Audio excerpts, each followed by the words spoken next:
Morning, everyone. Again, it's 7:40. All students are in their first period classes there.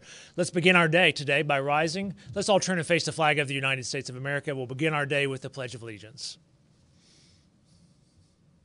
I pledge allegiance to the flag of the United States of America and to the republic for which it stands, one nation, under God, indivisible, with liberty and justice for all.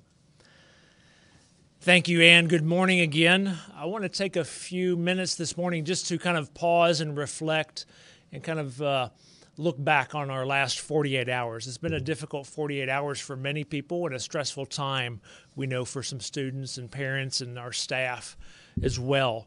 So let's talk about that for a few minutes. Unfortunately, over the last 48 hours here, we've had 3 separate incidents where someone has posted something out on the internet and has got on social media that's threatened our school, threatened students at our school. Not specific students, but just students in general.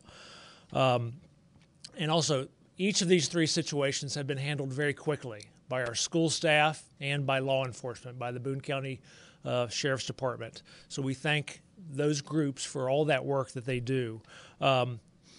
And in each of those 3 situations, the person responsible for putting that out there, a threatening statement of, potentially of wanting to harm someone, that student's been arrested and that student's been placed in jail. And I shouldn't just say student, but that person responsible. And so I just want to make sure that we're all clear that that threats of harm, any threats of violence are extremely serious things.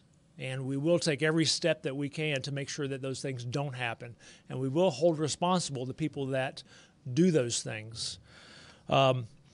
Unfortunately, each of these 3 incidents involve the use of technology, the use of social media. Yesterday in the Commons was when the second, right around lunchtime, was when the second issue happened. And we could see that being shared and posted via social media, and you could almost see a ripple effect in our commons with students seeing that and becoming upset with that, and many students bringing that to our attention so we could investigate that. But I just want to urge everyone, all of our students, all of our staff, that we need to be very mindful, very careful of the use of social media.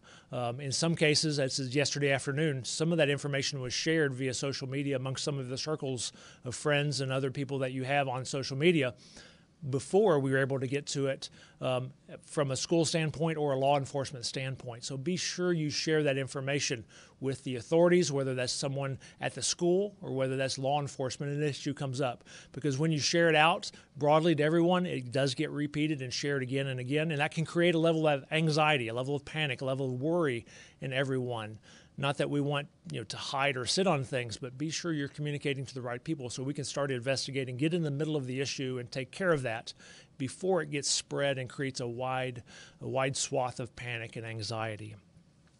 So thank you with your help on that, because many of our students have stepped forward and helped us with information and tried to track down what's going on. Unfortunately, this does create a little anxiety, a little stress in everyone. So we want to make sure that we focus as a school on now is just moving forward. We will continue to address an issue if it comes up.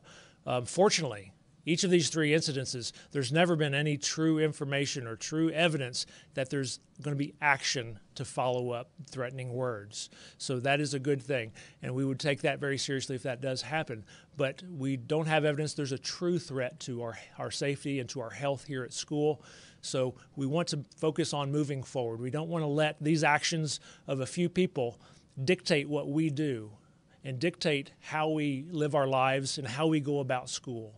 We do have to take precautions and make sure we are safe, but we want to make sure that we move on. It's time to step up and move forward. We're going to ask our teachers to continue regular classroom activities today and move forward as best as possible. Also, I just want to make sure that I thank several groups. I'd mentioned the students a couple times. I want to thank them for coming forward, giving us information, concerned about what was happening, and trying to help find out what the true issue was. Also, I want to thank our teachers for their work in doing the same thing and sharing information. And also want to thank our law enforcement friends there, people that are here helping us feel safe this morning, but also helping investigate things as well. Specifically, our school resource officer, Deputy Jones, he's done a great job trying to get in the middle of these situations. And I can't begin to tell you how many hours people have spent in the middle of the night, early in the morning, working on these issues. So I thank all of those groups. So let's wrap up and talk about a little bit of something else. Today we are going to make a slight change in our schedule. We're just going to have our Monday rap class today during the rap period. So students report back to your Monday rap class today. And just it's time to continue to work on our academic work. We're wrapping up the school year, the first half of the school year, I should say, getting into final exams next week. So let's focus on that work, and let's take a rest from social media. But also let's be smart in how we use that in the future. Make sure that you're communicating things to people in authority. If there's a threat, be mindful about what you're sharing. Is this helping or is this hurting? Is this creating an issue where it's causing stress and panic amongst my friends, amongst other people that it may be shared with? Let's make sure we think about that as well. So let's talk about the holidays. Let's get our mind on something else here. We're in the middle of December. Right now, young children all across our world are looking forward to the arrival of that famous visitor from the North Pole. Well, there's a story about another man who made history at the North Pole. On April 6th, 1909, Matthew Henson, he's an African-American and assistant to Admiral Robert Peary at the time. He was the first man to reach the North Pole. He later received a Congressional Medal of Honor for that achievement. Here's what he has to say. He says, "Only a man can get a vision and an inspiration that will lift him above the level of himself and send him forth against opposition, to do and to dare to accomplish wonderful and great things for the world and for humanity." Now, Matthew Henson's accomplishment can inspire you to do great things in the world. So today, ask yourself what great and wonderful things you want to accomplish for humanity, and then hold on to that vision and work to achieve it. That's all I have for you today. Have a great day. Remember, make it a great day or not. That choice is always yours. And here's your morning announcements.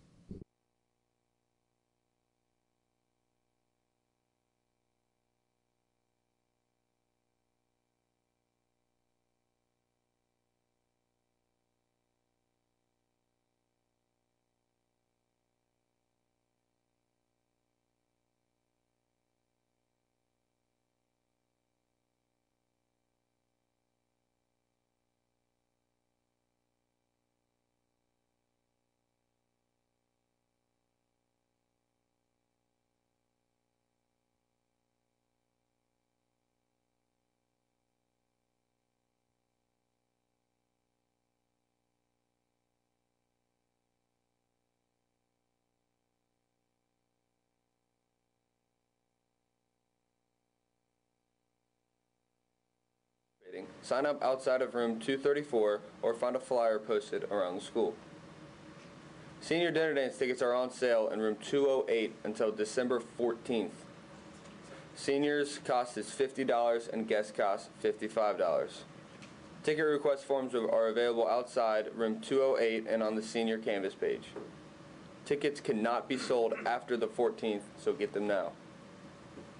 The next MHS meeting will be December 11th in the Media Center at 2:35. Please don't forget about Winter Drive. Auditions for Ryle's drama musical My Fair Lady will be held Tuesday, December 11th and Wednesday, December 12th in the auditorium. Audition information and sign-ups can be found in Mr. Caudill's room, room 131. Avoid the screaming and the awkwardness of mall Santa photos by getting your picture taken with Santa at Ryle during lunch for a yearbook fundraiser. Come join us December 11th through the 14th in the Lower Commons for a festive time. Boys track will have open workouts Mondays and Wednesdays during the month of December. Track practices start January 7th. See Coach E in room 140 if you have any questions. Attention all FBLA members. There will be a meeting on Wednesday, December 12th at 2:30 in the Media Center. We will be discussing competitive events, so please attend if you are interested in competing this year. The District and School Opportunities Information Meeting will be the evening of December 17th at Ryle from 6:30 to 8:15. This will be an opportunity for parents grades 8th through 11th to hear all about the great opportunities and the great programs Ryle and the Boone County District have to offer. Junior Board members. The next Junior Board meeting is Wednesday, December 12th, right after school in room 206. If you are unable to attend, please see Ms. Briggs prior to the meeting. There will be an organizational sign-up meeting for anyone interested in playing football next year in the Media Center on Wednesday, December 12th after school. Please attend even if you are currently playing another sport. Interested in changing it up in the second semester? The yearbook staff is looking to add members with writing skills, design, photography, creativity, and teamwork. Stop by room 125 to pick up an application from Ms. Caldwell. Thank you. And that's how the cookie crumbles. Have a great day, Ryle.